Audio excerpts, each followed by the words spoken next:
Shalom saudara. Ya, saya akan melanjutkan tentang kemarin yang kita masuk tentang gerbang, 12 gerbang. Karena saya yakin banget tidak semua orang paham ya dengan momen kemarin yang memasuki 12 gerbang. Saudara terkasih, sekali lagi kita adalah orang-orang yang mempunyai Tuhan, yang memegang perjanjian. Dan Tuhan mau kita masuk bahkan menggenapi setiap perjanjian Tuhan dalam hidup kita. Dan saudara terkasih dalam nama Tuhan, mengapa kita perlu masuk ke sebuah perjanjian yang dimana 12 suku Israel ini mewakili sebuah perjanjian Tuhan sampai selama-lamanya. Bahkan kalau saudara lihat di perjanjian baru tentang 12 ini juga Tuhan lanjutkan pada 12 murid Yesus.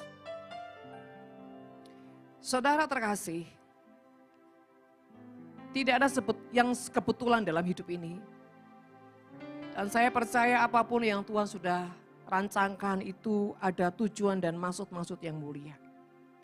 Dan pagi hari ini kita mau belajar tentang bagaimana kita menghidupkan sebuah perjanjian. Saudara, banyak orang yang sudah Tuhan bawa keluar dari Mesir. Apa itu Mesir, saudara? Mesir itu melambangkan roh perbudakan. Kenapa, saudara? Karena Mesir menurut zaman di Alkitab adalah orang-orang atau satu situasi yang menyembah berhala. Nah, saudara terkasih, ketika Tuhan sudah membawa bangsa Israel ini keluar daripada Mesir, saudara, melewati lembah demi lembah. Tujuannya saudara keluar dari Mesir untuk apa, saudara? Waktu Musa berkata kepada Fir'aun bahwa aku harus membawa umat Tuhan ini, bangsa Israel ini keluar. Untuk apa? Menyembah Tuhan. Untuk apa menyembah Tuhan? Karena bangsa ini sudah terhilang dari hadirat Tuhan. Bahkan saudara, sekalipun bangsa ini punya perjanjian dengan Tuhan lewat leluhur-leluhurnya. Siapa leluhur kita? Siapa? Abraham, Ishak, dan Yakub. Tetapi kalau mereka keluar dari koridornya, bisakah mereka menerima perjanjian? Tidak. Contohnya saudara, 12 suku Israel yang keluar dari perjanjian siapa? Suku Dan.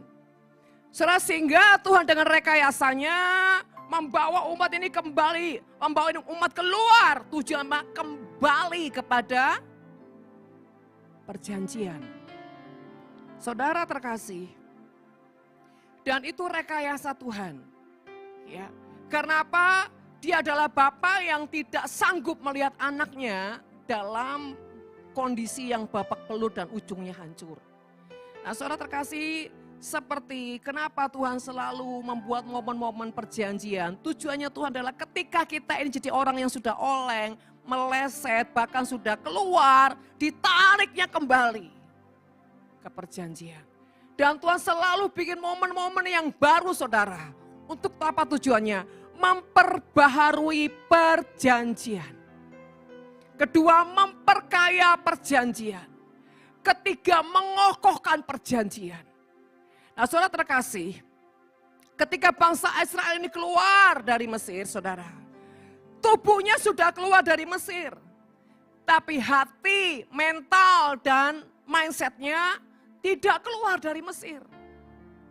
Artinya tubuhnya keluar dari perbudakan, tapi mentalnya, jiwanya tidak keluar dari perbudakan, saudara. Mengapa, saudara?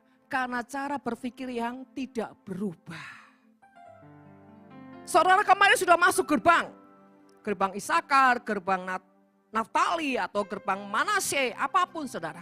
Ketika kau sudah menduduk ini, mindsetmu juga harus apa? Berubah.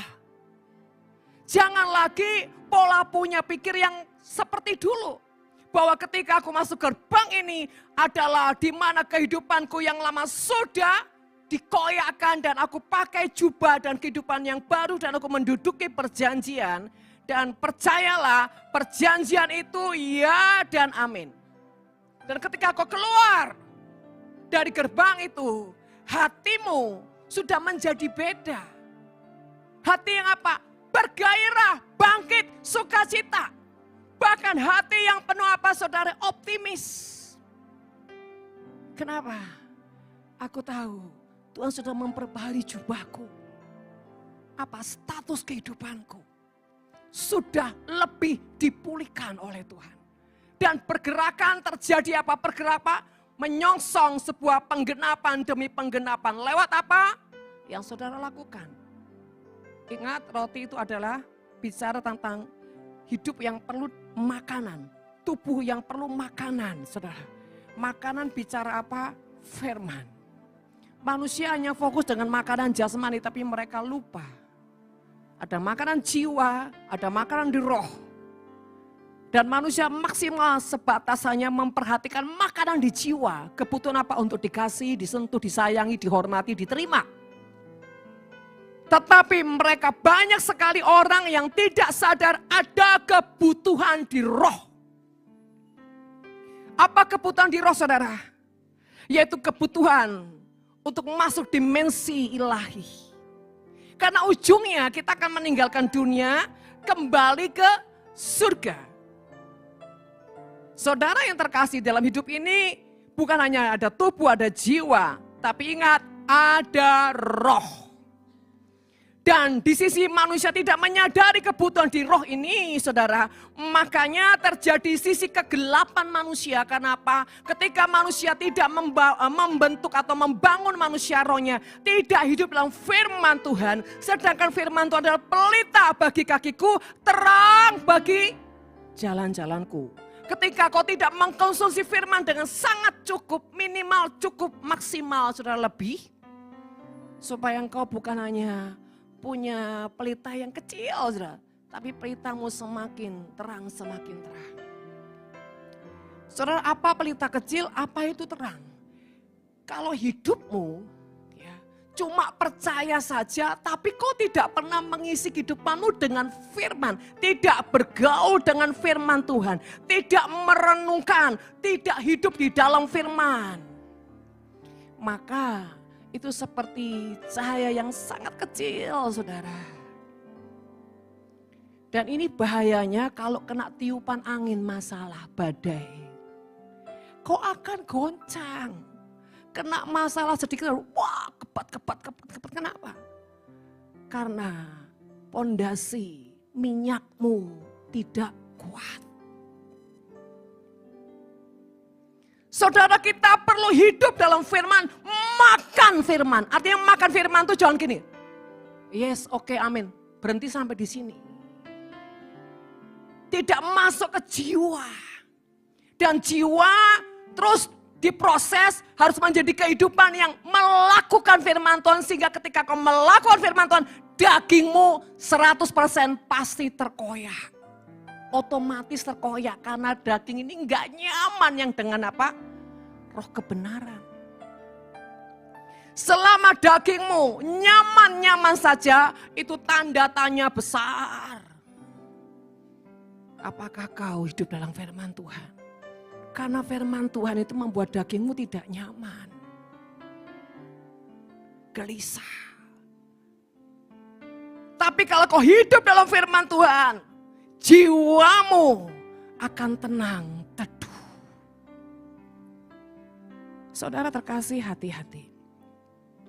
Sekalipun kau sudah punya perjanjian demi perjanjian, kalau kau tidak kuat di dalam firman Tuhan, kau tidak punya hubungan dengan Tuhan, kau akan jadi orang yang gampang dihembuskan roh pendusta, roh pemfitnah, roh rongrong, bahkan roh yang terus memojoki, meneror dan ujungnya membunuh engkau. Sampai dibikin engkau tidak percaya dengan Tuhan. Mana buktinya? Kalau hatimu selalu dirana seperti itu, makan firman Tuhan yang banyak. Ngerti nggak ngerti, baca. Dengar firman. Karena apa? Karena itu seperti saudara, kalau orang itu kurang firman, itu ibaratnya seperti orang sakit busung lapar. Dan kalau orang biasanya kurang firman, itu punya penyakit-penyakit di jiwa. Minimal penyakit malas, roh yang suka menunda. Akutnya kepahitan, kebencian, dendam, akar segala trauma. Itu saudara. Akar-akar itu saudara, bagaimana cara memastikan itu kita bebas dari semuanya itu? Sadari kadarmu. Kadar kepahitanmu, kadar pemberontakanmu itu seberapa. Dan izinkan Tuhan setiap hari mengerjakan di dalammu. Katakan, Tuhan, bongkar kehidupanku, terus kerjakan sesuatu yang masih menjadi duri-duri yang menghalangi Tuhan. Manusia rohku bertumbuh di dalam Engkau. Izinkan Tuhan. Yang ketiga, percaya. Jangan kau serahkan tapi kau nggak percaya. Kau curiga terus dengan Tuhan. Kau kecewa terus dengan Tuhan. Kau marah dengan Tuhan. Saudara terkasih, sering kali orang bilang, Bu, didik aku, bongkar aku. Begitu mau disentuh aja udah teriak-teriak. Kedua, begitu mau disentuh saudara cuma gini. Ya, masuk telinga kanan, keluar alias diabaikan. Saudara, kalau ada orang seperti ini, mending tidak usah minta seperti itu. Karena apa? Begitu kau tidak mengerjakan, iblis akan kejar hidupmu. Ngeri saudara. Kalau kau mengucap, kau tahu apa yang kau ucapkan. Jangan asal bunyi. Jadi bagaimana Bu amannya? Ketika kau mengeluarkan statement, jangan pakai emosimu. Kau pakai hatimu yang sungguh-sungguh mengandalkan Tuhan. Artinya Tuhan, aku mau loh Tuhan dididik. Aku mau Tuhan tolongin aku. Kalau enggak aku enggak mampu Tuhan. Minta Tuhan yang memampukan menjaminmu. Jadi kalau ada pemberontakan kecil, nanti Tuhan seret lagi saudara. Karena kau sudah minta. Tapi kalau kamu minta dengan kesombongan, kau minta dengan tidak mengerti. Artinya itu, kalau setelah ini kamu siap loh ya. Saudara, saya ini kemarin Sabtu tidak dirancangkan sih. Mau ke Bekasi saudara. Tiba-tiba waktu saya lagi dipijit sama Jessica. Saya harus buka YouTube. Ada gerakan yang sangat kuat dan tiba-tiba saya buka, saya dengar khotbah. Dan ternyata besoknya tuh ada momen yang sangat spesial. Saudara, 12 perjanjian, saya langsung tek. Dan detik itu saya memutuskan, saya berangkat. Dan saudara apapun. Dan setelah itu, putusan saya udah naik kereta dan Maria sempat bilang, Mami nanti capek loh. Ya udah, saya percaya Tuhan akan mampukan. Jujur memang ini agak, karena dari kemarin belum tidur saudara. Belum tidur sama sekali, tadi baru tidur jam 7 pagi karena begitu sampai jam 5 pagi, sampai rumah saya mandi-mandi, saya buka dulu firman Tuhan, saya tanya Tuhan mau bilang apa, jam 7 baru saya tidur.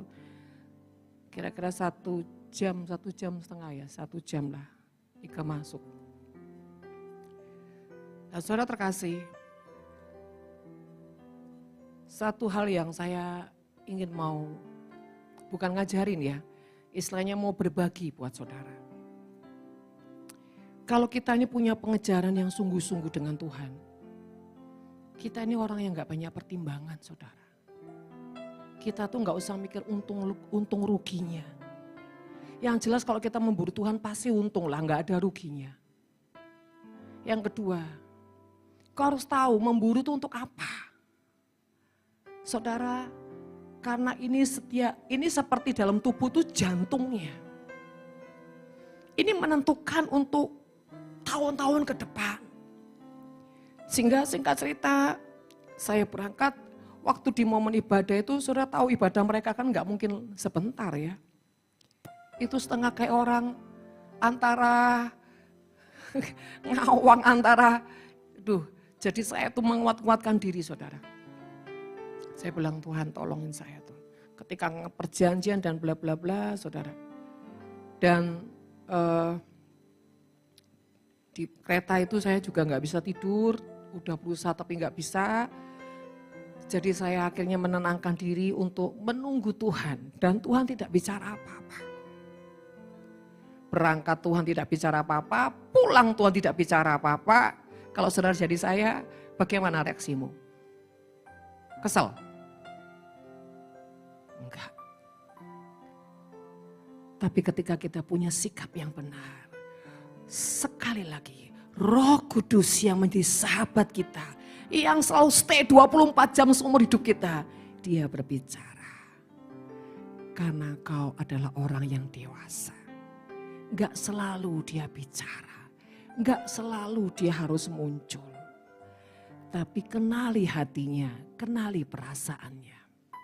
Kan kita sering nyanyi, ajari aku mengerti perasaanmu, mengerti detak jantungmu.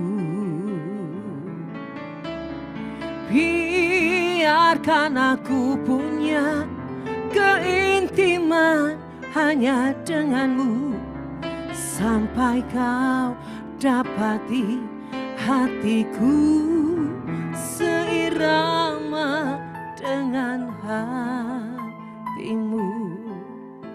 Artinya, mengertilah dengan hikmat apa yang kau lakukan.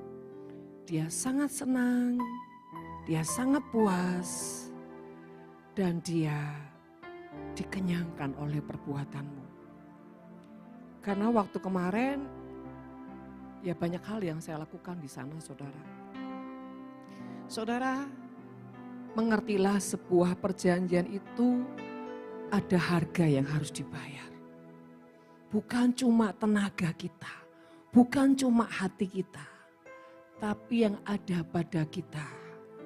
Entah itu harta, entah apapun. Kehormatan, banyak hal.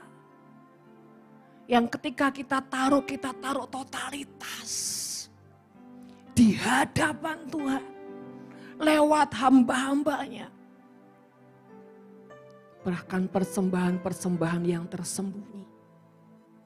Saudara yang terkasih, sebuah perjanjian kalau saudara bayar gratis, sorry, jatah akan tetap dapat, tapi tidak maksimal. Hanya remah-remah. Itu pun saudara, orang yang tidak membayar harganya biasanya apa? Ngentengin, gak menghargai. Setelah pulang ya sudah, dilupakan. Karena saya memantau banyak orang setelah pulang sudah lupa. Dia tidak menghidupkan, tadi masuk di gerbang perjanjian, terus menjiwai, membangkitkan, membangunnya di roh. Dan ini orang yang sangat bodoh. Iblis tertawa dengan terbahak-bahak. Orang bodoh seperti ini biar ditaruh di timbunan emas tetap goblok. Saudara yang terkasih, momen kemarin kami cuma persiapan 2 hari. Dan 2 hari kami harus bikin kitnya, secara manusia gak masuk akal. Tapi selalu kami punya prinsip, kalau ini Tuhan tidak ada yang tidak mungkin. Dan saya bersyukur dan berterima kasih sama Tuhan, punya orang-orang yang sangat sepakat, mepet apapun sepakat. Karena gak mudah loh saudara cari orang sepakat, betul-betul. Berbantah iya, memikir secara rasio iya. Tapi ketika yes, waduh gak mungkin ini, itu kebanyakan begitu. Kalau yes, itu langkah. Jadi selalu saya bersyukur dengan orang-orang yang ketika Tuhan mau, ayo, yes. Nah ini saudara, hati-hati kalau Tuhan tiba-tiba mendadak, tak, jangan gini, wes ketinggalan saudara. Nah, kembali lagi. Saudara, jangan sampai seperti bangsa Israel yang sudah Tuhan bawa keluar, tapi mentalnya, jiwanya tidak keluar dari area Mesir, tidak keluar dari perbudakan. Hati-hati saudara. Saudara, syaratnya untuk bisa masuk dan gerbang yang terbuka yang Tuhan sudah sediakan. Bagaimana cara saudara? Pertama, harus berjalan dengan Tuhan. Apa berjalan dengan Tuhan? Apapun yang kau mau putuskan, mau lakukan, belajar, tanya Tuhan dan mengandalkan Tuhan, menanti-nantikan Tuhan. Dan saudara, orang yang berjalan bersama Tuhan harus berani mengubah mindsetnya. Artinya pikiran-pikiran yang terbatas. Yuk kita baca di dalam Keluaran 13. Keluaran 13 ayat yang ke-17. Demikian firman Tuhan. Ayat 17, setelah Fir'aun membiarkan bangsa itu pergi, Allah tidak menuntun mereka melalui jalan ke negeri orang Filistin. Walaupun jalan ini yang paling dekat. Sebab firman Allah, jangan-jangan bangsa itu menyesal apabila mereka menghadapi peperangan sehingga mereka kembali ke Mesir. 18, tetapi Allah menuntun bangsa itu berputar melalui jalan di padang gurun menuju Laut Teberau. Dengan siap sedia berperang, berjalanlah orang Israel dari tanah Mesir. Pertama dikatakan ayat yang ke-17, jangan-jangan bangsa ini menyesal apabila mereka menghadapi peperangan. Saudara, ketika kita ada yang tadi di perbudakan Mesir dan ketika Tuhan bawa keluar, namanya juga keluar dari habit yang lama, terus keluar dan membangun suatu kehidupan yang baru. Saudara, itu perlu perjuangan enggak? Perlu perjuangan. Dan perjuangan itu artinya adalah peperangan. Contoh nih, kalau saudara mau renovasi rumah, yang tadinya saudara bangun dengan kondisi bangunan yang kekuatannya tidak seberapa. Dan ketika saudara menjadi tiba-tiba orang yang diberkati dan ingin membangun saudara sebuah rumah yang lebih kokoh, bahkan mungkin lantainya akan saudara tambah. Saya tanya, pondasi diberubah enggak? Ketika saudara mau rubah pondasi, mau renovasi semua, saudara hancurkan enggak itu? Pondasinya dihancurkan enggak saudara? Ketika menghancurkan itu berarti peperangan. Engkau harus peperangan di pikiranmu. Enggak bisa, engkau harus berubah cara berpikirnya. Jangan seperti pikiran perbudakan. Yang terus dengan logika-logika terus. Bukan logika tidak penting saudara. Jiwa. Pada saat bangsa Israel di Mesir, mereka adalah orang-orang yang mengalami penganiayaan, siksaan. Sehingga mereka pahit, benci, dendam dan semuanya tentang apa? Spirit yang negatif. Spirit yang apa? Yang mematikan. Ketika mereka keluar saudara, Tuhan bawa mereka kemana? Ke padang gurun. Apa itu padang gurun? Kenapa Tuhan bawa mereka ke padang gurun? Karena padang gurun adalah perjalanan proses supaya engkau dinolkan. Padang gurun itu kan seperti tidak ada kehidupan saudara. Kalau panas kepanasan, kalau dingin kedinginan kan gitu saudara.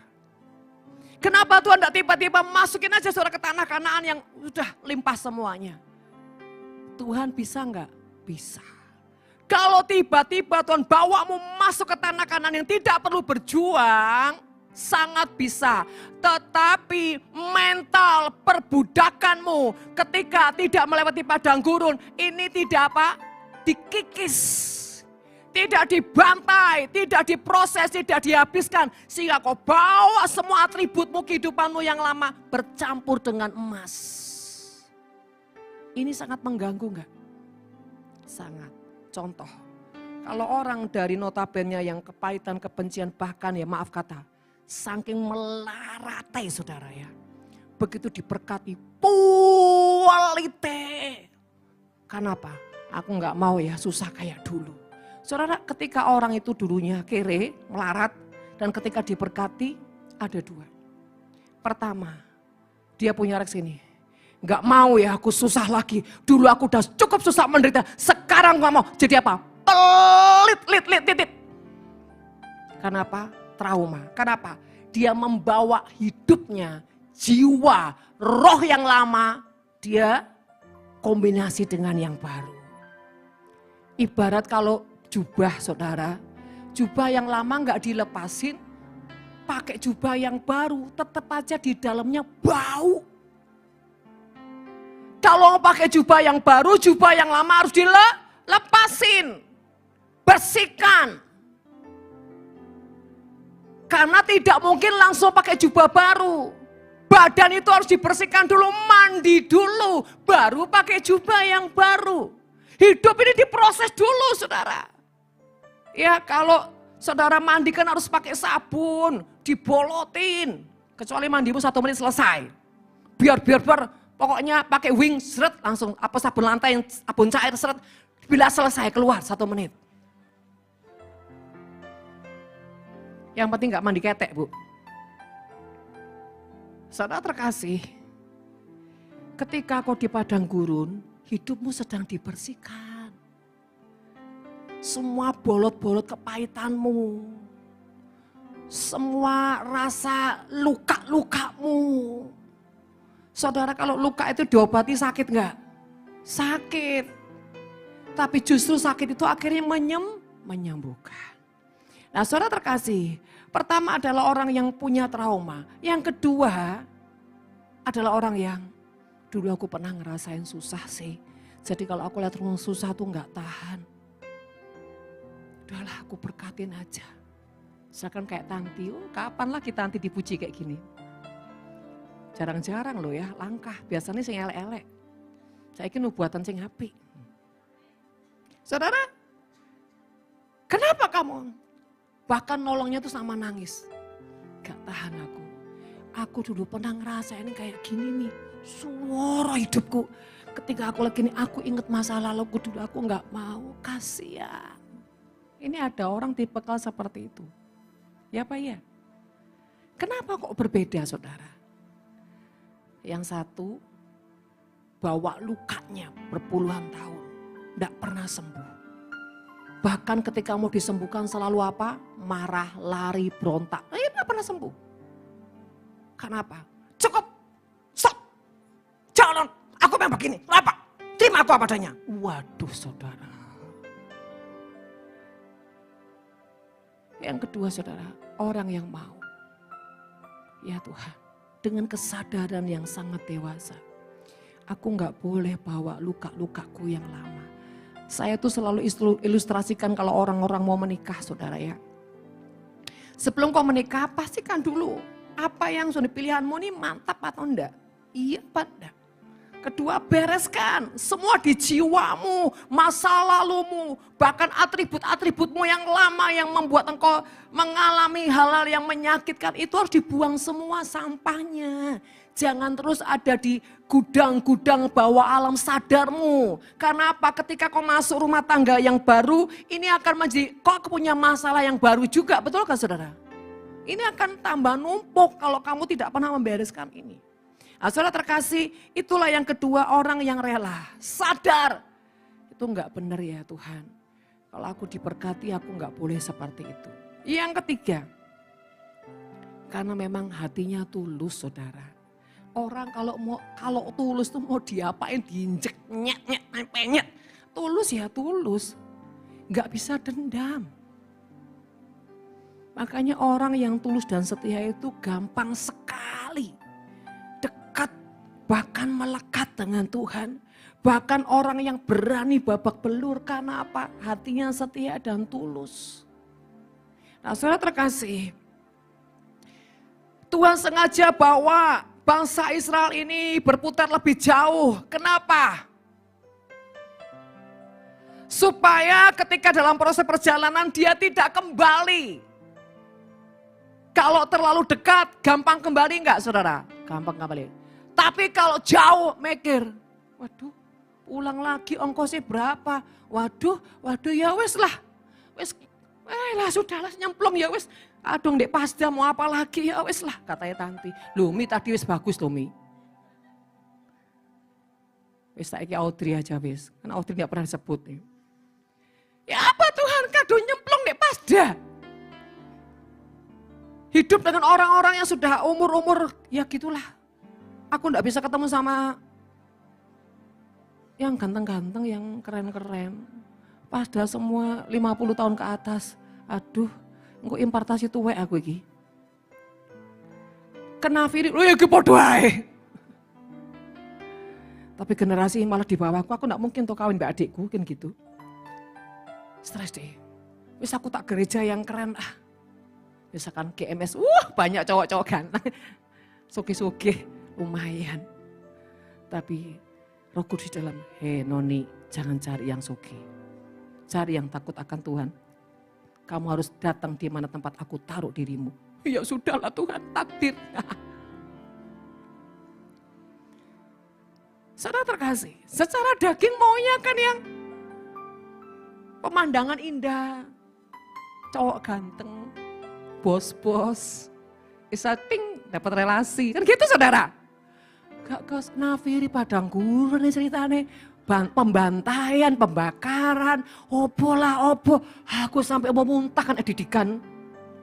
Tapi apa daya aku tidak bisa dan tidak sanggup keluar dari situ. Karena apa? Kaki sudah dirantai sama Tuhan. Saudara terkasih dalam nama Tuhan.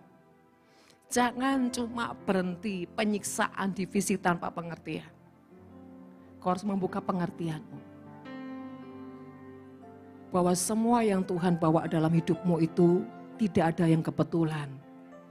Bahkan semua itu Roma 8 ayat 28 mendatangkan kebaikan. Ketika bahkan Tuhan itu sedang mempersiapkan engkau jauh lebih baik, lebih mulia dari apa yang kau inginkan. Saudara terkasih, mari jangan sampai saudara dalam perjalanan ini, tadi waktu saya duduk situ, Tuhan bilang begini sama saya. Masuk ke sini tuh enggak gampang. Satu, terlambat enggak boleh. Wis enggak boleh terlambat. Parkiran juga kebatas. Iki maksudnya apa? Enggak boleh terlambat, yo lahannya parkir sing genah kan gitu saudara. Wis enggak boleh terlambat, lahan parkir terbatas. Ruwet. Nah, yang kedua saudara. Setelah masuk, isinya apa? Diporak-porandakan tok. Kalau enggak parang, pedang, api, timbangan, ditimbang enteng apa bot, nah, saudara. Bicara apa kualitas, wes setia, saya tetap dicecer, saudara. Kurang. Ya. Apalagi yang ketiga, enggak punya kasih di keluarga, katanya munafik dimuntahno. Gak ada enak-enak. Maka Ibu Winda gak ada, hatiku tenang berada dekatmu. Lah ada Bu Winda, hatiku seram. Saudara terkasih, tapi Tuhan berkata, seperti kau ke surga, gak gampang. Kesetiaanmu tok gak cukup. Korban-korbanmu tidak cukup untuk nyogok Tuhan. Karena Tuhan tidak bisa disogok. Kata Tuhan, ojo kok korban. Meletakkan endak. Ojo gaya ngomong korban opo. Sok GR. Wis pokoknya tempatnya swala tok. Ibu kota masih lebih mulia daripada ibu tiri. Saudara, saya ini sudah kalau tutup tahun ini berat. Boleh dibilang tiap hari cuma isinya nangis. Karena apa?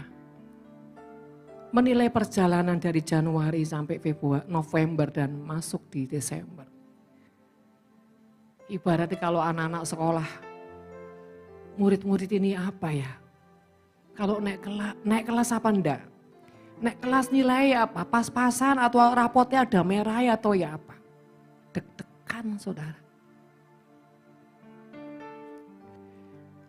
Saudara terkasih, mari ketika Tuhan membawamu ke lembah demi lembah. Dikatakan ayat 18, tetapi Allah menutup bangsa itu berputar melalui jalan di padang gurun menuju ke laut Tiberau dengan siap sedia berperang.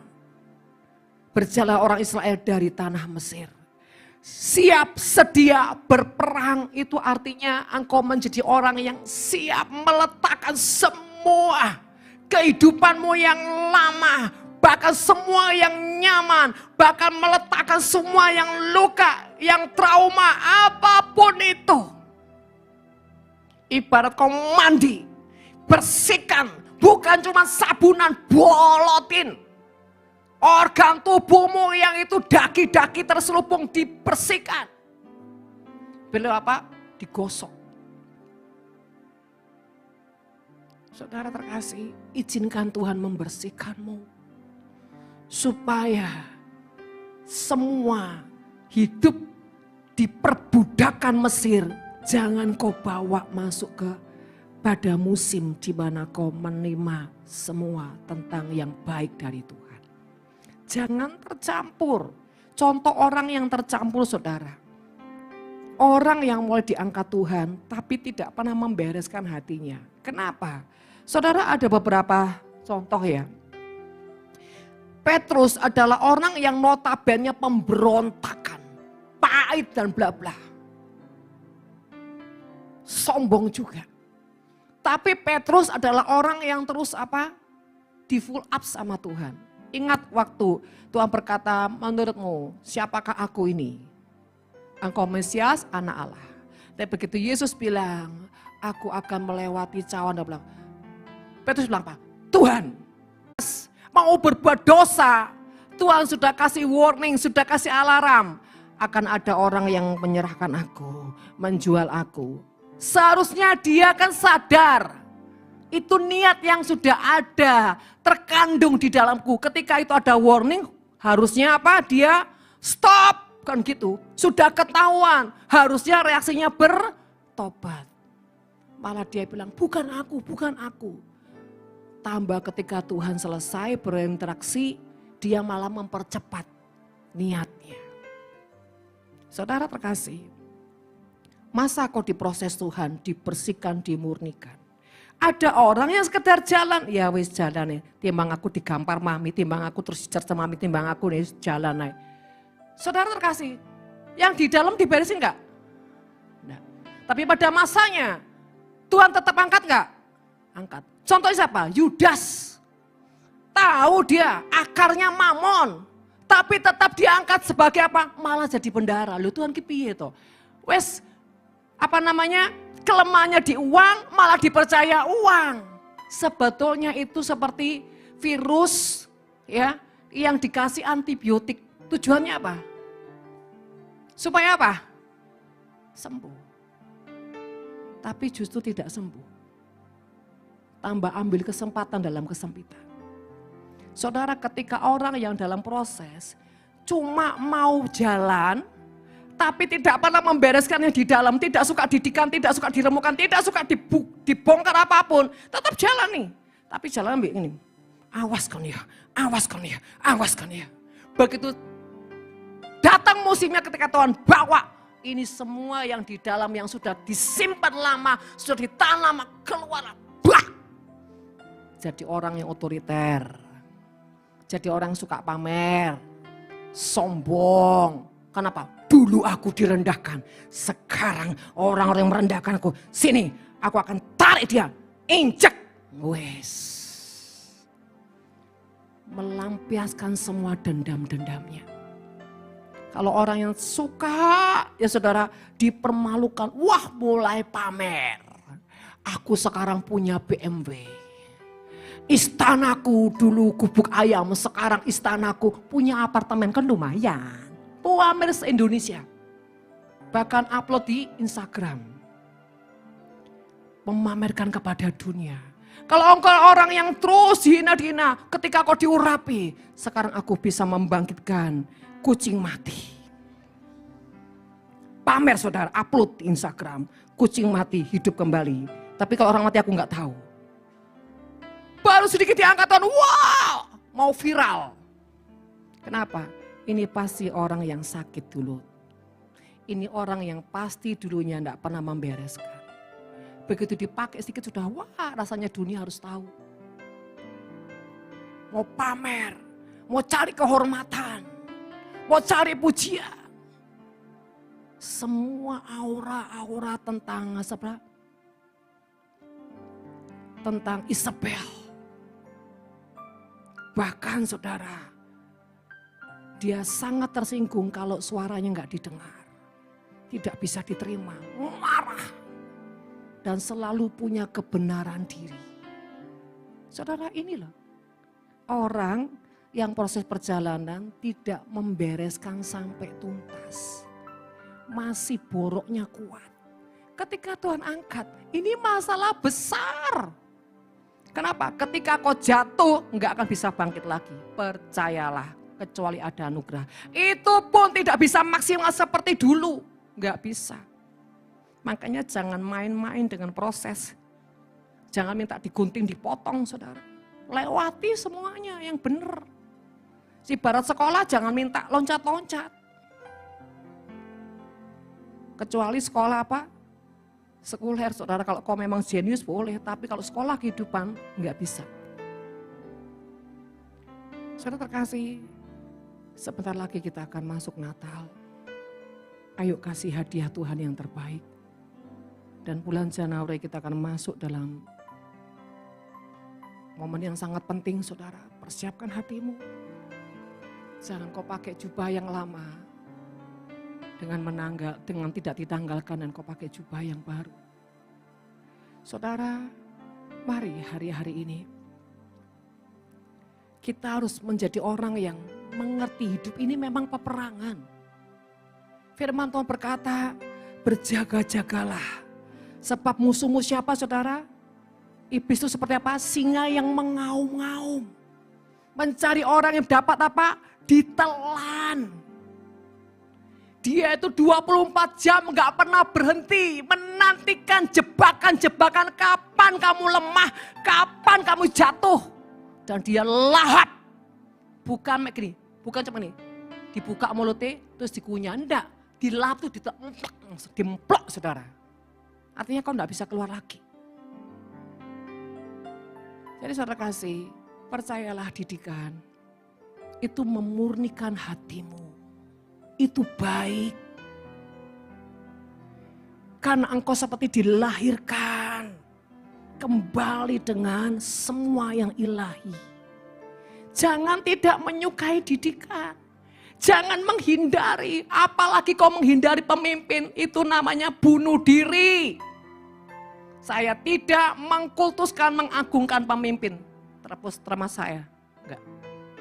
Tapi ini fakta. Saya belajar di Alkitab, orang-orang yang jauh dari gembalanya, dari pemimpinnya, jadi apa? Enggak jadi apa-apa. Kenapa? Dari 12 murid Yesus, cuma Petrus yang sangat menonjol. Matius, Markus, Lukas, Yohanes. Petrus sampai dia punya suratnya sendiri. Bahkan terus dia ada dan dia ada.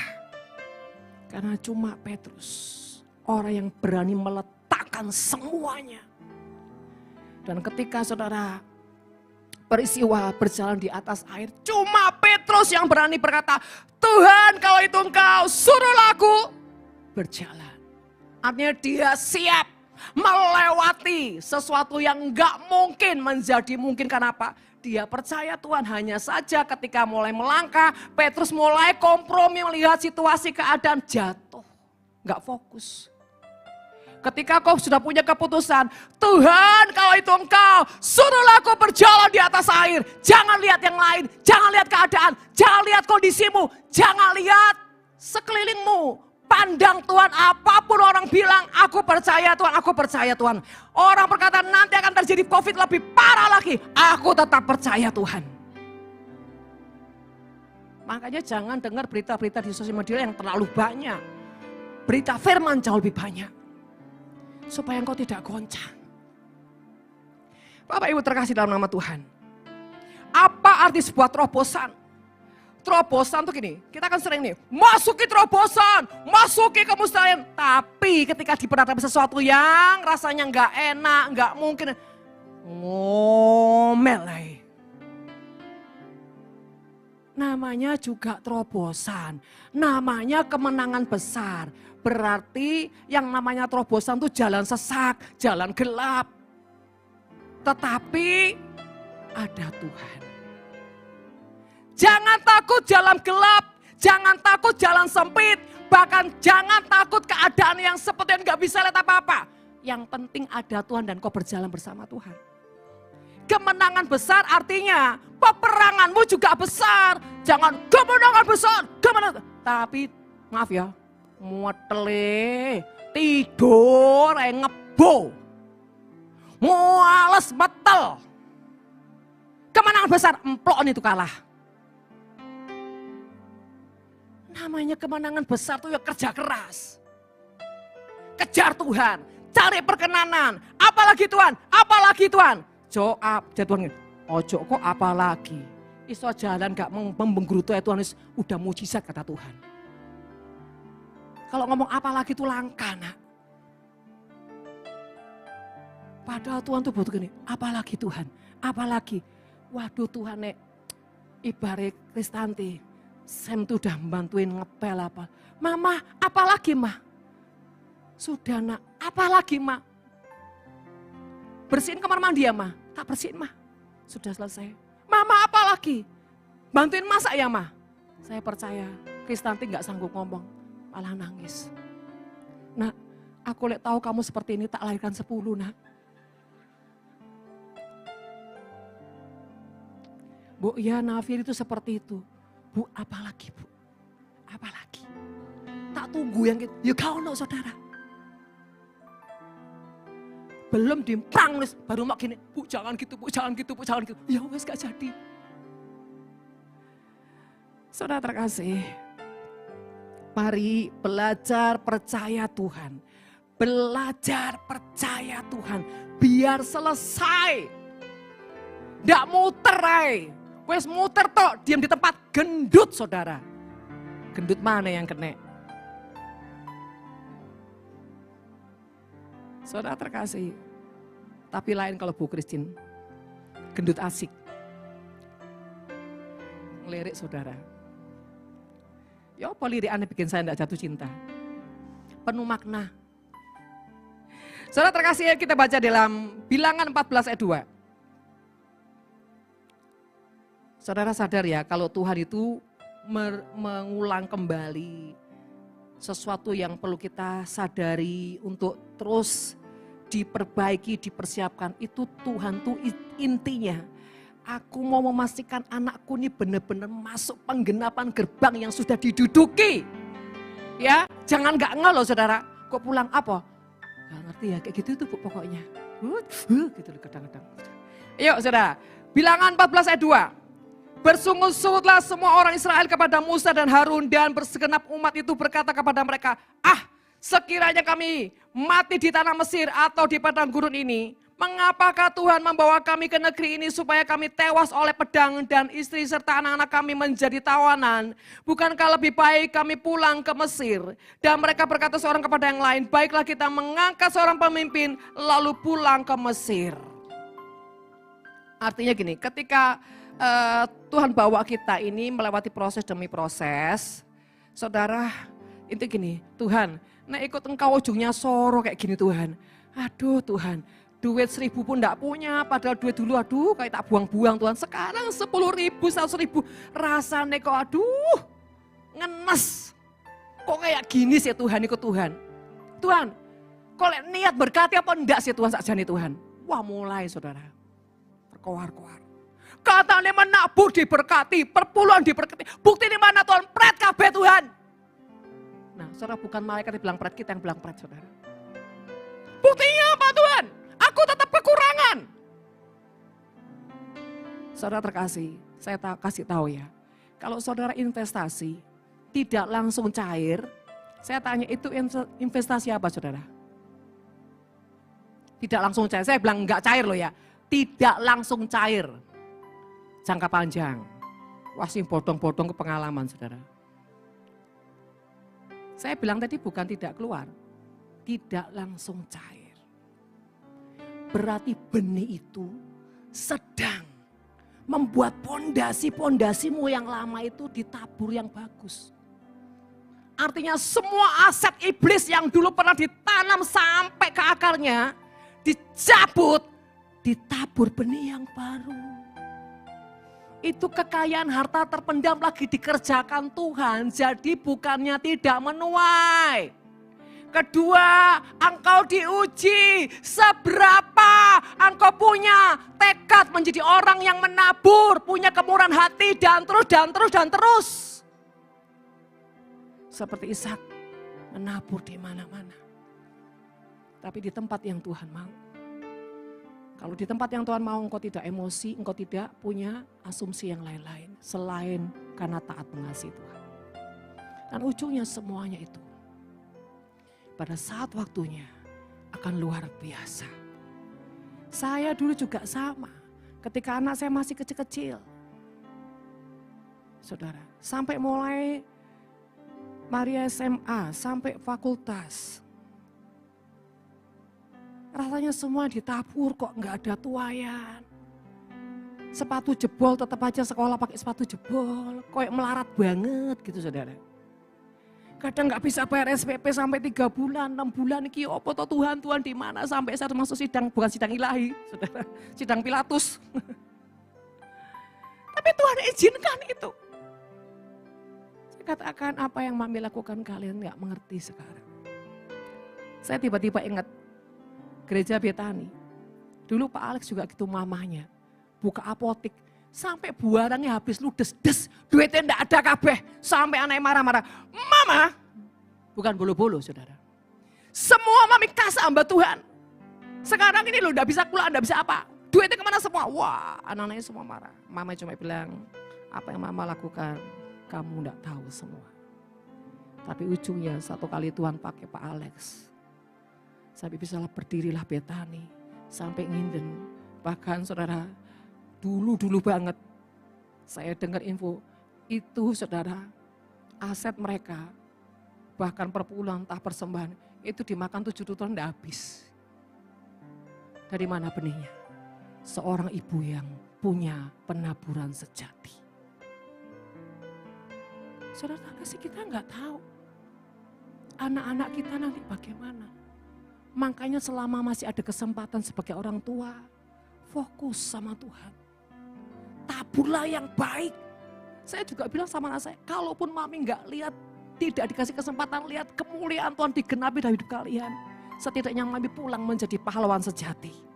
Dan yang kedua, kalian pasti menggenapi semua lebih dari apa yang Mami lakukan. Yang ketiga, ada jaminan Tuhan. Syukur-syukur kalau melihat dan menikmati semuanya digenapi. Artinya nggak pernah ada yang sia-sia dengan Tuhan. Jangan takut melarat hanya karena nabur. Enggak saudara. Kami juga sering dinolkan rekeningnya kami. Tapi udah kita tenang aja, Maria tenang. Tetap senyum. Kalau kita ketemu sama-sama senyum berarti ada sesuatu. Kekosongan. Tapi hati kita nggak kosong. Ketemu sama-sama senyum. Berarti itu sudah sinyal. Tahu sama tahu. Orang nak duit. Tapi sukacitaku, sukacita dalam Tuhan tercurah melimpah. Lah kalian enggak sukacita, dompet tebal melimpah. Saudara sekali, sukacitamu harus karena Tuhan. Karena kau diuji di situ, ketika kau dikosongkan, kau mengosongkan diri, apa reaksimu? Kadang-kadang mereka gini, semangat Mi, oh semangat. Walaupun saya tahu hati ini sebenarnya remuk saudara. Kadang saya nggak tega lihat dia. Juga Ike, kalau udah yang kuatkanlah hatiku. Karena kami itu ada bendera 1, bendera 2, bendera 3. Sing paling santai ki. Aku rapopo. Ini juga bendara saudara. Anteng-antengnya ini ya bendara. Kalau Wahyu tak ting ngerti dia. Saudara terkasih, ketika kita mengalami lomba-lomba seperti itu, apakah reaksi kita? Justru itu membuktikan ada Tuhan atau tidak dalam hidupmu. Engkau punya bobot atau tidak. Lele cida mek Kristanti mek ditraktir tok. Terus gak ditraktir, oh gak tanti-tantian. Saudara, ya kan? Semua itu saudara kalau dekat sama kita kalau cuma maunya tok, seneng gak saudara? Enggak. Saya ini sangat-sangat kagum dengan senior-senior. Ya segala punya kemuliaan bagi Tuhan. Yang melewati segala goncangan badai. Bertahan di nafiri. Ini ada Bu Deborah, Pak Jemi, Sherly, Ike, Ibu Songhok. Ini orang-orang senior saudara. Yang dulu kami banyak sekali. Ketika menara bangkit, menara dibangun dan mulai berdiri, nggak sampai berapa bulan, wah kegoncangan itu, wah kayak puting beliung, buah. Tommy, ini orang-orang yang setia. Ketika saya menyaksikan semua itu, saya menangis dan Tuhan berkata apa? Itu juga yang kau tabur, nak. Apa yang kita tabur pasti kita tuai. Kita tabur kesetiaan, pengabdian, cinta dengan Tuhan, kita pasti akan menuai. Dari anak-anak rohani kita, dari anak-anak kita. Saudara terkasih, kembali lagi. Mari, jadilah orang yang ketika Tuhan bawa, jangan memberontak. Jangan bilang gini, bangsa Israel mengatakan begini, sekiranya kami mati di tanah Mesir atau di padang gurun, ya. Artinya gini, lebih baik aku mati Tuhan ikut setan daripada ngalami proses Tuhan mencekno. Saya terus gak ngomong sama anak saya gini, kalau sama-sama ujungnya mati, pilih mati yang mulia. Berjuang di dalam Tuhan, ujungnya kau mati itu mulia. Daripada engkau jadi orang berkhianat dan meninggalkan Tuhan, melawan Tuhan, berontak dan ujungnya engkau menjadi penghuni neraka selamanya. Kalau saya lebih rela jadi budak Tuhan daripada budak kuasa gelap. Buat apa? Sama-sama mati kok. Betul gak saudara? Mati yang mulia, menjadi apa? History maker, pembawa sejarah. Jangan mati konyol karena pemberontakan.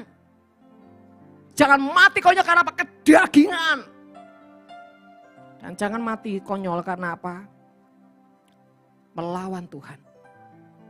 Saudara terkasih, ayat 5. Lalu sujudlah Musa dan Harun di depan mata seluruh jemaat Israel yang berkumpul di situ. Ini ceritanya tentang mereka, saudara, ke-12 pengintai ya saudara. Dan setelah itu mereka membawa hasil kepada Musa.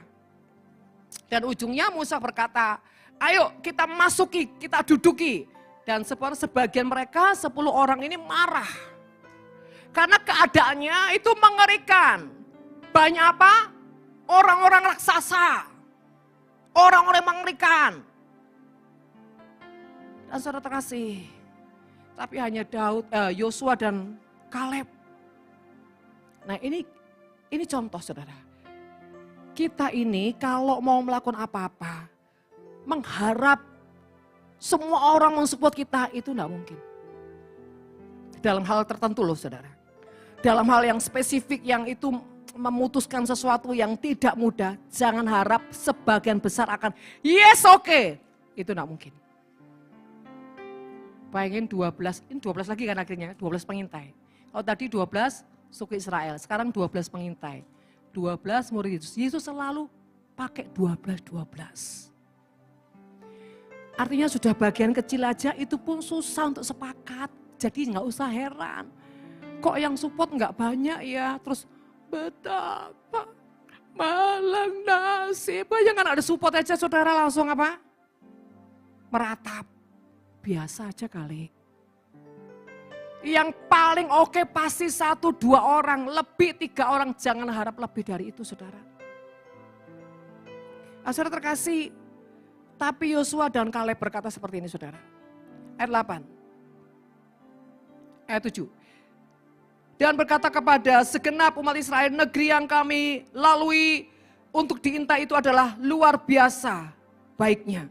Jika Tuhan berkenan kepada kita, maka kita akan maka ia akan membawa kita masuk ke negeri itu dan akan memberikan kepada kita suatu negeri yang berlimpah-limpah susu dan madunya. Hanya, ini syaratnya, jangan apa? Memberontak kepada Tuhan. Janganlah takut kepada bangsa negeri itu, sebab mereka akan kita telan habis. Weh, luar biasa Yosua Kaleb ini saudara. Musuh dimplok, langsung nang jamban saudara.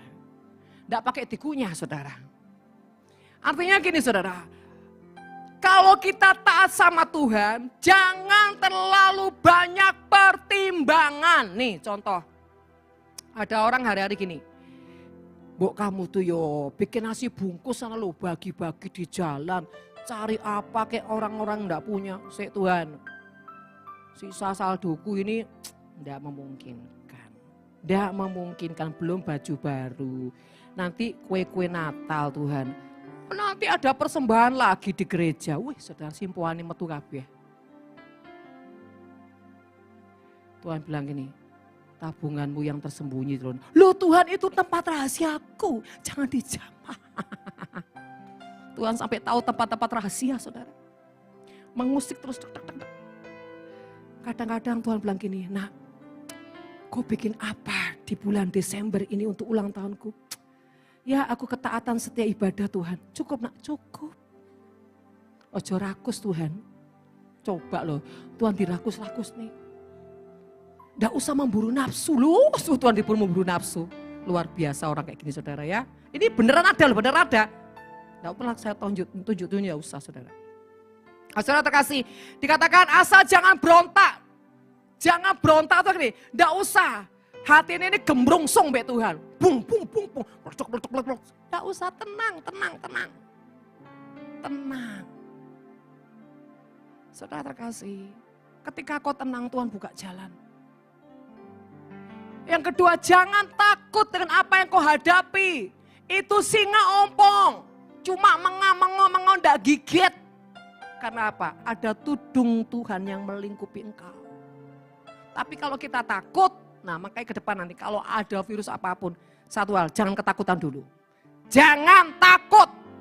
Saking takutnya masker sampai 25. Tambah gak sambekan hati saudara. Jangan terlalu pakai masker terus ya, tahu nggak? Sebenarnya ini simbolis apa?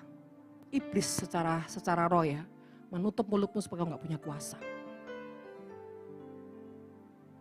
Jangan senang pakai masker. Saya bukannya dirang pakai masker, silahkan Anda terserah Anda. Mungkin karena sakit, karena ini bolehlah, boleh. Karena kondisinya nggak bagus, oke. Tapi jangan selalu atau jangan pakai masker karena ketakutanmu terlalu berlebihan. Itu kuburan. Sadar, kau boleh pakai masker karena kondisi tertentu, karena kau sakit, karena keadaan ya. Tapi jangan sampai 24 jam kau tidurnya pakai masker. Ngeri sekali saya kalau ada orang kayak gitu tuh. Ketakutanmu itu neraka nak. Kau seperti nggak percaya Tuhan. Ada loh orang tidur pakai masker saudara. Loh emangnya sebelah virus? Kalau saya sebelah dia saya minggat saudara. Itu seperti orang nggak punya iman. Ngeri sekali. Sampai tidur pun pakai masker. Di mana Tuhan yang kau sembah? Hati-hati jangan-jangan kau ada di ruang gelap yang kau sampai kau nggak punya Tuhan. Boleh pakai masker. Kemarin saya juga ke tempat peramaian saya dibekali masker. Tapi saya nggak ikut sama sekali. Bukan saya nggak mau saudara. Kita tetap berjaga-jaga. Tapi berhikmat dan bijaksana. Bukan karena ketakutan, bukan. Tapi bijaksana.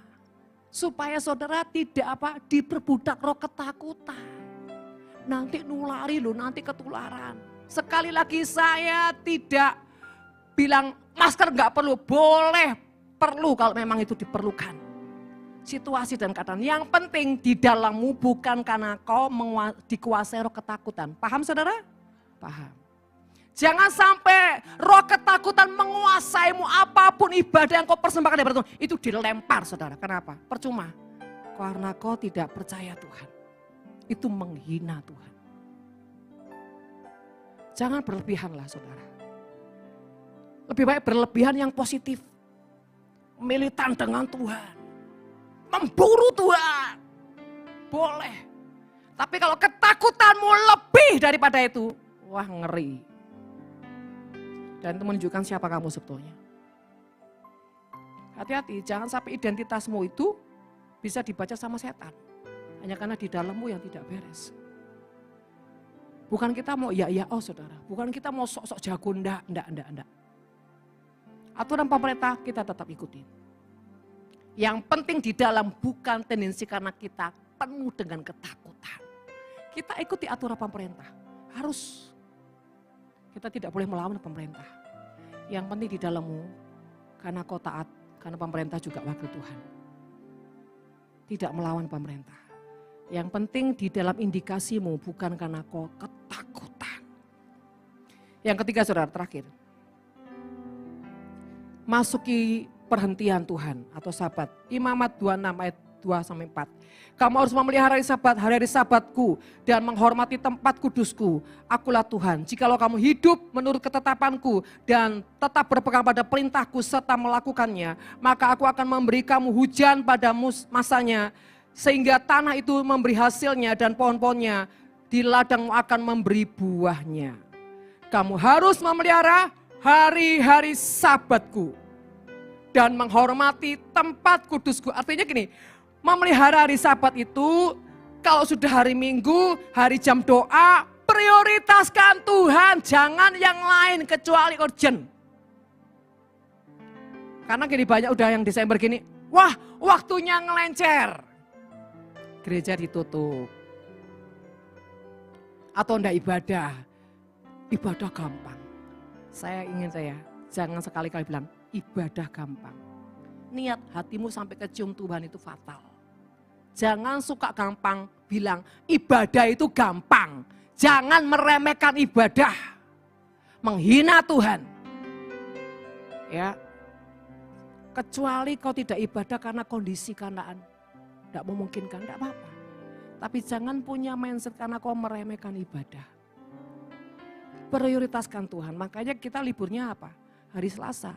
Tapi ibadah yang benar-benar utama, prioritas seperti Minggu, kami enggak libur. Dan saudara terkasih, sebetulnya ini masa-masa genting loh sebetulnya. Ke depan ini masa-masa genting. Kalau kita enggak sungguh-sungguh sama Tuhan nih ya, kondisi bangsa kita mengerikan. Serius. Apapun nanti yang menang, pasti ribut saudara. Makanya kita ini benar-benar doa peperangan nih. Siapapun yang menang enggak ada yang ribut. Benar-benar Tuhan kendalikan bangsa kita. Karena tercium sekali baunya, bau perpecahan dan bau darah di mana-mana. Ini ngeri. Makanya yang enggak terlalu penting-penting, aduh enggak usahlah ngelencer kemana-mana sampai ke luar negeri, saudara. Kecuali ya lebih baik doa. Kalaupun kau pergi, tetap doa di sana. Mari kendalikan bangsamu dengan doa-doamu yang sederhana tapi kau sungguh-sungguh dengan Tuhan. Saudara terkasih, menghormati, memelihara hari sabatku atau prioritaskan Tuhan di waktu-waktu ibadah, di waktu-waktu jam doa. Yang kedua, menghormati tempat kudusku. Waktu kau beribadah, kau jangan main-main di ibadah. Serius. Sungguh-sungguh menanti-nantikan Tuhan, makan firman Tuhan, kejar firman Tuhan. Makan. Karena iblis gak pernah takut orang rajin ibadah dan pelayanan. Kalau fokusmu tetap diliarkan sama iblis. Banyak orang ibadah belum tentu bisa fokus saudara. Otaknya kemana-mana, hatinya kemana-mana. Jangan dikira orang duduk di tempat ibadah, fokus 100% ke Tuhan. No. Saya lihat beberapa orang tidak bisa fokus. Pikirannya kemana-mana. Dan biasanya apa saudara? Hatinya gelisah. Kalau udah ini pecah, nggak bisa tenang. Kalau enggak ngantuk. itu orang nggak bisa nyerap, nggak makan. Kalau nggak mendelik tapi terpaksa, gimana kok aku dilihat, Bu Indah, mendelik. Saya takut matanya copot. Bahkan di online ini, ayo yang baring-baring bangun, kurang ajar. Enak ibadah ambil selonjoran di kursi sofa. Tidak menghormati Tuhan, bangun. Bukan Hendy, yang di online ini. Duduk kau sekarang. Saudara terkasih, bukan saya maha tahu, Tuhan yang maha tahu. Jangan tidak menghormati Tuhan. Ngeri. Sekali lagi jangan dikira di gereja nggak ada setan. Banyak setane. Siapa yang bawa? Hati yang punya celah. Yang tidak terlalu menginginkan Tuhan. Yang tidak menghormati Tuhan, yang tidak takut akan itu bawa setan. Hati-hati keracunan setan sebelah. Bilang kanan kiri, hati-hati.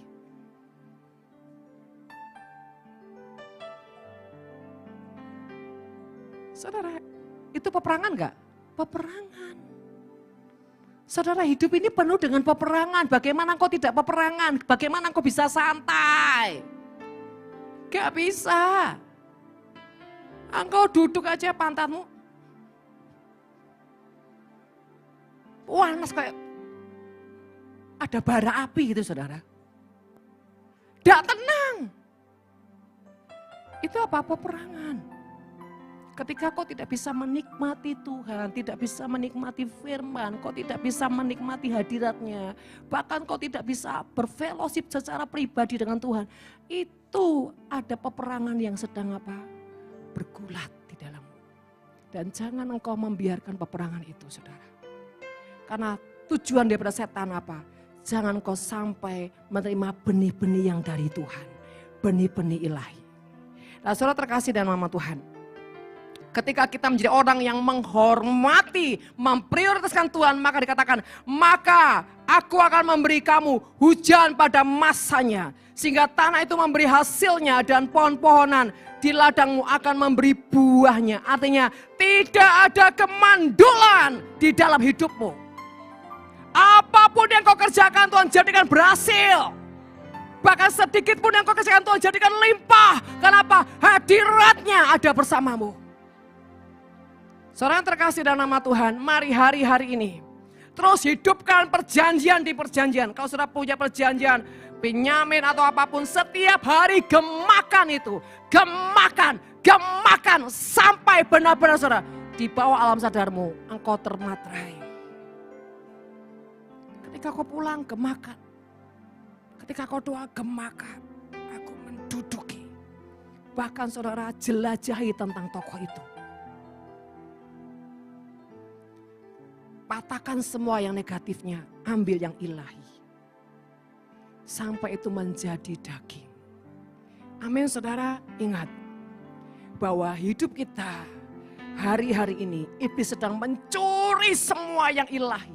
Ujungnya iblis mau benih itu kosong, tidak ada pada kita. Seperti orang yang dilepaskan dari roh jahat.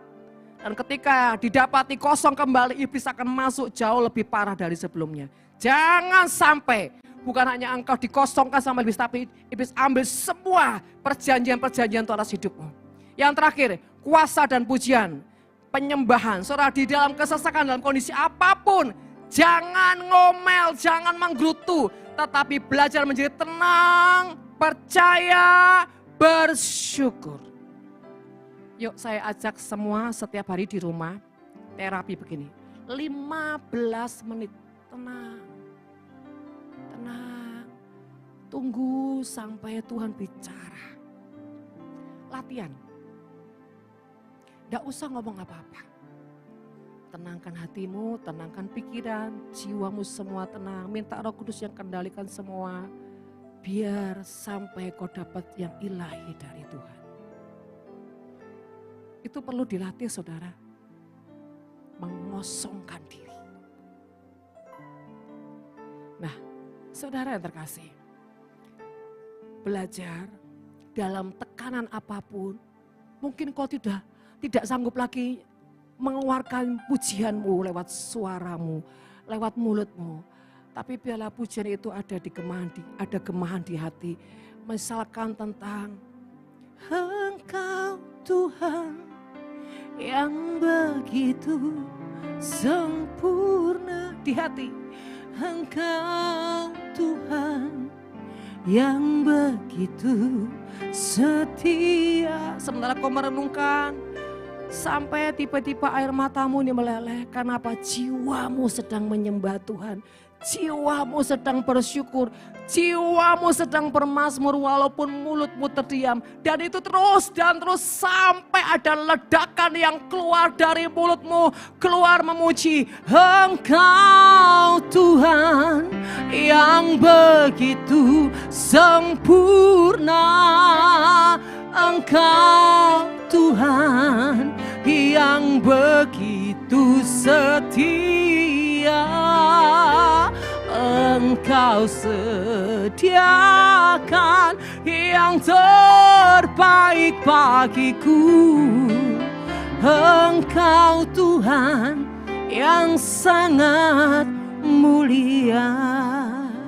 Biarkan jiwamu ini menyembah, biarkan jiwamu bergelora dengan mazmur, dengan pujian, pengangun apapun itu sampai engkau bisa meneteskan air mata. Atau kadang-kadang tidak meneteskan air mata tapi menimbulkan sebuah pengertian. Aku percaya kok Tuhan, aku percaya apapun aku tetap sepakat denganmu Tuhan dan tidak memberontak denganmu. Kuatkan aku, jamin hidupku Tuhan. Nah, sementara ini menyembah, pikiranmu berbicara dengan Tuhan. Saya menantang dia, orang-orang yang kondisimu, ekonomimu hancur-hancuran bahkan di bawah kemiskinan. Berani enggak engkau melakukan ini? Menerobos. Jangan cuma bilang penerobos, terobosan tapi kok enggak melakukannya. Engkau harus berperkara dengan Tuhan. Harus sampai Tuhan menjawab. Apapun, bahkan penyakit. Berperkara dengan Tuhan. Duduk diam, tenang, 15 menit tenang. Sampai ada sesuatu berbicara di jiwamu, di rohmu. Belajar saudara. Jangan kendalikan emosimu. Jangan cuma berpadan dengan apa yang kau lihat secara fisik. Yang di roh perlu dibangkitkan, perlu bertumbuh, perlu ada sebuah terobosan. Surga harus menyentuh di hidupmu. Sebab itu saudara, sekali lagi, masuk di nafiri memang tidak mudah. Tapi engkaulah orang-orang yang menjadi pilihan Tuhan. Karena untuk kau setia itu tidak mudah. Saya tidak bilang nafiri terlalu baik, tidak. Tapi salah satunya. Karena didikan di sini memang saya paham, saya maklumi, enggak gampang saudara. Saudara terkasih. Sebenarnya saya enggak mau ngomong ini. Karena saya udah berjanji nanti Januari itu hanya orang-orang tertentu. Jemaat-jemaat dalam. Tapi sekali lagi Tuhan bilang, tidak adakah belas kasih melihat orang-orang yang terhilang, tergelempang dan binasa. Saudara akan memasuki perjanjian Tuhan. Saudara akan dikenakan jubah-jubah perkenanan Tuhan. Persiapkan hatimu. Persiapkan. Dan itu jerih lelamu selama 1 tahun ini kau setia. Tuhan berikan engkau reward. Tuhan berkata, terima kasih nak buat sepanjang perjalananmu dalam tahun ini kau setia dengan aku. Walaupun kau belepotan. Tetap Tuhan menghargai itu. Dan nanti ada orang-orang yang terima piala. Karena punya kesetiaan yang punya bobot dengan Tuhan. Bukan cuma setia. Tapi kualitas di dalam kesetiaan itu ada. Tuhan perhitungkan. Nah itu apa? Itu balance-nya ketika engkau ditempa, dididik, dimurnikan, dibentuk. Tuhan bukan cuma menghajar, tapi Tuhan juga mengapresiasi kesetiaanmu. Tuhan juga mengapresiasi kesetiaanmu saudara. Jadi jangan marah. Di mana gereja yang tiba-tiba kau dikasih piala karena kesetiaanmu? Hargai Tuhan. Saya juga apa sih untungnya? Saya juga nggak tahu matinya kapan. Selama saya punya kesempatan, saya akan memaksimalkan mencintai saudara segenap nyawa saya. Apapun saya akan bawa ke Tuhan yang terbaik. Dan saya tidak omong kosong, saudara. Kalau orang memberi dalam kelimpahan itu gampang. Orang memberi dalam kekurangan, itu ngeri kadang-kadang. Tapi saya hidupkan firman Tuhan, gembala memberi nyawanya pada dombanya, bukan cuma teori. Ketika membawa setiap jiwa-jiwa di hadapan Tuhan itu tidak mudah. Ketika mereka dalam kondisi yang tidak layak, berantakan, penuh pemberontakan. Bagaimana seorang gembala harus tunduk dan diam di kaki Tuhan berhari-hari menantikan belas kasih Tuhan. Menunggu dia sampai deal. Kalau dia tidak deal, tidak undur dari kaki Tuhan. Makanya kalau sudah akhir tahun, itu benar-benar memeras semuanya, saudara. Jadi saudara, saya tidak minta apa ya, enggak. Saya cuma bilang, saya hanya menghidupkan firman. Sekali lagi, itu juga semua karena Tuhan taruh di hati saya. Hatinya, cintanya, kasih sayangnya, semuanya. Yang dari Tuhan di hati saya, supaya saya impartasikan, supaya saya peragakan, supaya saudara yang dicintai sebagai anak itu ngerti, paham, tahu, bahkan jelas. Engkau orang yang dicintai Tuhan, dijagai. Engkau anak yang disayang Bapa. Dia tidak rela engkau bergelimpangan, engkau jatuh, engkau hancur, dia tidak rela. Apapun dia menjagamu, dia melindungimu, dia terus menudungi engkau. Saudara terkasih dalam nama Tuhan, saya hanya satu alat peraga Tuhan. Bukan saya sebetulnya, tapi dia yang merekayasa semuanya. Tuhan hanya taruh hati itu kepada saya. Yuk saudara, kita mau lihat kuasa pujian seperti apa. Dan saya sudah sering kali bawa ayat ini. Kisah Para Rasul ayat 16. Ini yang terakhir saudara. Kisah Para Rasul 16. Ayat 24. Sesuai dengan perintah itu, kepala penjara memasukkan mereka ke ruang penjara yang paling tengah dan membelenggu kaki mereka dalam pasungan yang kuat. Siapa ini? Paulus dan mereka ini dipenjara karena apa saudara? Memberitakan firman. Artinya kalau engkau hidup dalam kebenaran, bahkan engkau memperjuangkan iman, memperjuangkan yang ilahi, jangan menjadi kecut hati dan menjadi tawar hati, bahkan jangan menjadi marah kalau ada tantangan-tantangan dalam hidupmu. Kalau itu semuanya tidak mudah. Tetap jaga sikap hatimu. Aku ini berusaha loh Bu, bagaimana memulihkan keluargaku. Aku berusaha loh Bu jadi terang di tengah-tengah kegelapan orang-orang yang tidak mengenal Tuhan. Tapi aku semakin dikucilkan, saudara apapun itu. Jangan kecil hati. Jangan menjadi kecut dan tawar hati, bahkan jangan jadi orang yang luka. Tapi mengucap syukurlah.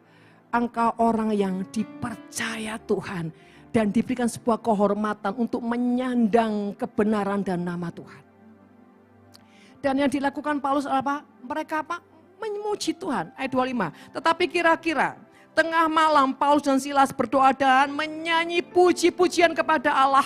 Dan orang-orang hukuman lain mendengarkan mereka. Dikatakan Paulus dan Silas berdoa. Apa itu berdoa? Namanya berdoa itu dua arah, bukan satu arah. Ngomong, ngobrol, sharing sama Tuhan. Bukan saudara ngomong sendiri akhirnya sudah selesai. Terus saudara pergi. Tunggu Tuhan. Ketika sudah bicara, tunggu jawaban Tuhan. Tunggu apa kata Tuhan. Tunggu maunya Tuhan apa. Artinya ketika berdoa tidak boleh satu arah. Tetapi dua arah. Sampai Tuhan menjawab minimal. Ada sejahtera Tuhan yang memberikan kode-kode, tanda-tanda di hidupmu. Ada hikmat Tuhan yang menjawab engkau. Yang kedua, mengucap syukur saudara. Mengucap syukur.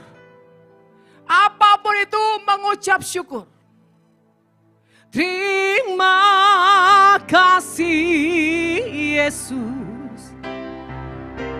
Terima kasih Yesus. Walaupun engkau letih, engkau lelah, ku bersyukur hanya bagimu, ya Allahku, ya Tuhanku. Saudara, kenapa dikatakan orang-orang penghukuman itu mendengarkan mereka? Saudara, dikatakan mendengar ini bukan karena mereka bersuara, mereka dengar. Ini bicara yang di roh, mendengar. Artinya pujianmu bukan sekedar terima kasih Yesus. Terima kasih Yesus. Tapi sementara di dalammu ini enggak ada gelombang, enggak ada dorongan, enggak ada hentakan, enggak ada api yang meledak. Apa itu? Api roh Tuhan. Mereka menyembah, saya percaya 1000% pasti dengan segenap jiwa, roh dan kekuatan. Makanya sampai sendi-sendi penjara itu semua Pak jebol. Kalau itu enggak ada kekuatan roh, mana mungkin saudara? Apa itu kekuatan roh? Apa itu yang menjebol? Saudara, pertama kali kita ibadah di tempat ini, itu di atasnya lift ada apa? Keramik. Tiba-tiba dias, jatuh pecah. Puji Tuhannya kok enggak ada orang lewat di situ. Atau enggak ada orang di situ. Kalau enggak pasti ada korban. Yang kedua, soundnya tiba-tiba keluar asap. Karena apa? Di mana penyembahanmu berdampak, iblis itu saudara goncang. Pasti goncang. Tapi kalau penyembahanmu sampai tidak menggoncangkan sesuatu, tidak menggoncangkan atmosfer, tidak menggoncangkan teritorial, ada apa dengan kamu? 2, 1-0. Yang kedua apa? Ada setanmu. Setan menguasai dirimu. Jadi kau tidak punya bobot, malah sebaliknya. Tapi kalau itu Tuhan, maka semua yang tidak benar terlempar dan terkoyak. Saudara terkasih, mari punya pujian penyembahan yang menggoncangkan teritorial, menggoncangkan keadaanmu, menggoncangkan bahkan mengoyakkan semua masalah-masalah di hidupmu, bahkan penyakit sekalipun. Goncangkan lewat pujian, lewat penyembahan yang mengalir dari roh yang apa? Yang perkasa, yang kuat, yang tidak menggerutu tetapi percaya. Amin saudara. Mari hidupkan semua kebenaran firman dalam dirimu. Yang terakhir saudara, yang kau kemarin sudah masuk gerbang, imajinasikan di pikiranmu. Saudara, pikiran ini tempat alam menciptakan sesuatu. Alam terbuka itu punya keputusan engkau menciptakan sesuatu atau engkau terima semua sampah-sampah di alam semesta ini. Jangan engkau terkamili dengan alam yang ada. Tapi kau harus menciptakan menjadi alam surga menyentuh bumi. Di dalam pikiranmu, kau katakan Tuhan terima kasih. Aku sudah menduduki perjanjian suku A misalkan. Aku hidupkan firman menjadi daging. Firman menjadi daging. Engkau yang memampukan aku menjadi roti yang terpecah-pecah. Hidup yang berbagi, hidup yang punya kemurahan, tidak punya kepahitan tapi punya pengasihan, punya kemurahan, punya kebaikan, terus melakukannya. Aku menjadi anggur yang membawa gelora kemanapun aku pergi, saudara. Kemarin saudara di profetis saya terima sebuah minuman di botol itu airnya hijau. Sampai saya bilang Tuhan, Tuhan kau itu kok ya luar biasa. Ini namanya apa? Bukan the power of apa? Kebetulan. Tapi itu seperti peneguhan air itu hijaunya itu seperti hijau daun begini sudah hijau sekali. Sampai saya lupa tadi belum minum saudara. Karena kemarin terlalu banyak ini. Dan Tuhan bilang ini, engkau akan meradiasi damai sejahtera surga kemanapun kau pergi. Oh wow. Terus ada terima lencana saudara. Apa itu? Seperti orang kemenangan. Kau terima materai pangkat kemenangan. Nah, saudara terkasih, itu semua perjanjian. Dan apa yang saya kejar dari Tuhan, ujungnya untuk saudara semua. Bukan untuk saya pribadi, untuk saudara semua. Itulah gunanya. Kenapa saya harus memburu. Tapi saya tidak melakukannya dengan maniak, saudara. Tetap ikuti prosedural Tuhan.